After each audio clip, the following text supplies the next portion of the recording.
téléspectateurs de Parents Créatrices Info Télévision, bonsoir.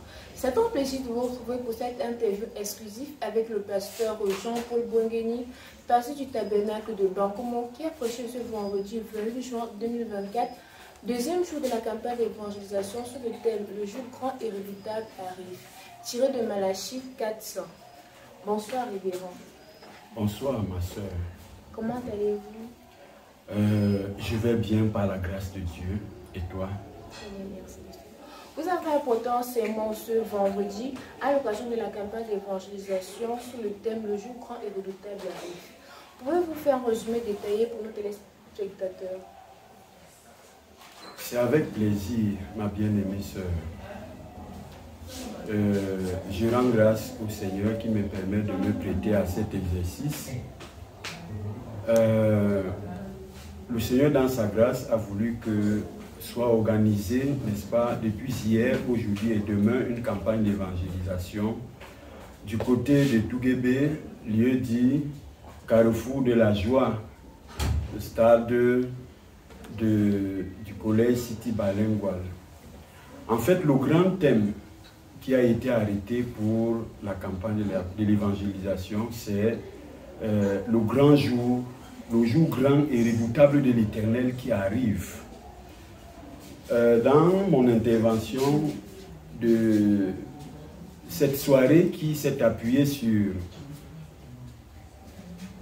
Ésaïe chapitre 13, j'ai lu du verset 3 au verset 16, et ensuite sur Hébreux chapitre 13, verset 8, j'ai juste voulu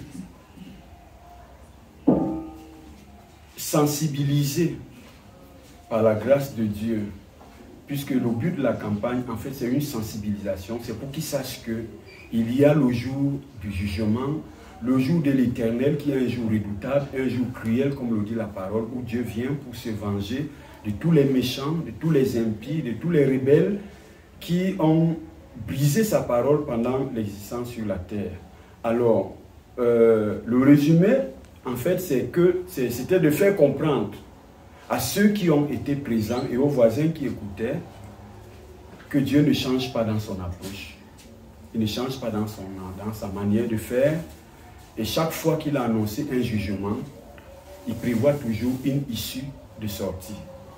Nous avons parlé de Noé, nous avons parlé de Moïse, nous avons parlé de Lot, et nous avons présenté, n'est-ce pas, nos derniers jours, qui remplit également les mêmes conditions qui se sont trouvées au temps de Lot, au temps de Noé, et n'est-ce pas, qui selon Luc 17, 30, nous voyons ces choses donc au milieu de nous. Donc, il était tout simplement question que le peuple comprenne que effectivement il y a le jugement qui est prêt à s'abattre sur la terre, et Dieu a envoyé un message pour permettre, comme à tous ces âges, tous ces exemples qui ont été tirés, ou à la population, aux contemporains de ceux qui reçoivent le message, n'est-ce pas, d'échapper au jugement divin. Voilà un peu ce que j'ai voulu, par la grâce de Dieu, véhiculer comme sensibilisation par la parole du Seigneur. Merci, révérend. Comment avez-vous aperçu la réaction de l'assistance? Peut-on dire que le message est passé? Pour ma part, je crois, au vu de ce que, justement, de la réaction de l'assistance, je crois que le message est passé. Le message est passé. Pourquoi? Parce que le but de l'évangélisation, ce n'est pas tellement d'exposer des choses, d'aller faire peut-être certaines récitations, mais on a un objectif à atteindre, c'est de faire voir la réalité aux pécheurs et qu'ils réagissent en acceptant le Seigneur. Et du moment qu'il n'y a même s'il y a une seule âme qui réagit, le but est atteint et le message est passé. Mais par la grâce de Dieu, il y avait plus d'une personne, n'est-ce pas? Il y avait au moins 4 personnes devant qui ont, n'est-ce pas, témoigné de la réception de ce message qui a été apporté ce soir. Donc pour ma part, je peux dire que le message est passé. Merci. Quelle est selon vous, pasteur, l'importance de tenir les campagnes d'évangélisation? Justement, comme je viens de le dire, la campagne d'évangélisation répond à la grande commission qui a été laissée par le Seigneur. que ce soit dans Matthieu 10 ou bien dans Luc, dans Marc 16, allez, faites de toutes les nations les disciples, les baptisants, ça c'est Matthieu 28, au nom du Père, Fils et Saint-Esprit, et enseignez-leur à observer tout ce que je vous ai prescrit. L'évangélisation a pour but d'impacter le pécheur, de lui faire comprendre qu'il est en train de suivre une mauvaise voie et de le ramener à Christ afin qu'il accepte le Seigneur Jésus et que son âme soit sauvée. Nous sommes réellement au temps de la fin. Il est plus que temps, en réalité, de multiplier même des campagnes d'évangélisation parce que le diable a tellement emprisonné l'humanité dans le péché qu'il faut que Dieu fasse quelque chose. Et c'est nous qui sommes la bouche de Dieu, c'est nous qui sommes les bras de Dieu, c'est nous qui sommes les pieds de Dieu, c'est nous qui sommes les agents de Dieu pour pouvoir faire ce travail. Donc son importance n'est plus à démontrer. Merci, Pasteur.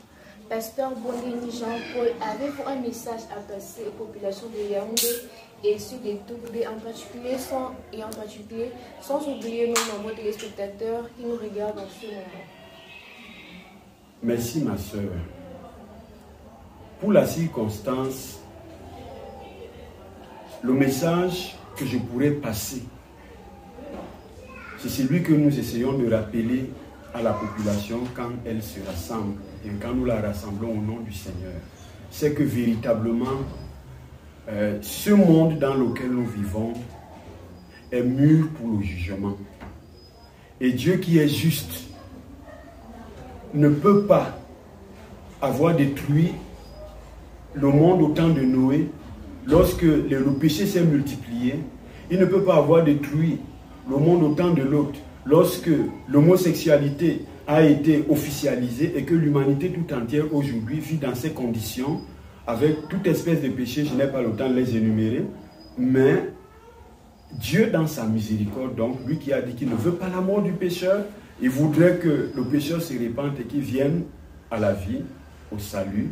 Il a envoyé un message, un messager.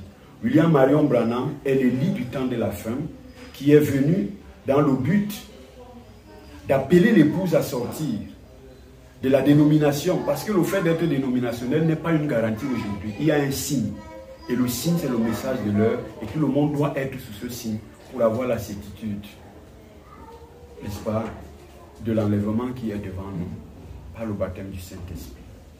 Donc que chacun reconnaisse que réellement il y a un temps de jugement qui est à la porte et chacun doit courir se cacher dans l'arche qui est Christ. Il est écrit dans Malachie, dans Acte 2, 37, 38, repentez-vous et que chacun de vous soit baptisé au nom de Jésus-Christ et pour la rémission de vos péchés et vous recevez le don du Saint-Esprit. C'est le message que je peux passer, que les hommes et les femmes, tout le monde, qu'on se répande et qu'on revienne à Christ, qu'on se prépare pour l'enlèvement. Que Dieu vous bénisse. Merci beaucoup, Pasteur Jean-Paul Bongeni, pour ce partage enrichissant et pour votre temps. Votre sermon de ce vendredi a sans aucun doute touché de nombreuses personnes et apporté un message puissant. Nous espérons que cette campagne d'évangélisation continuera à inspirer et à ramener des âmes à Christ. Merci également à vous, chers téléspectateurs. Restez avec nous pour la suite en direct de la campagne d'évangélisation sur notre chaîne. Que Dieu vous bénisse et à très bientôt.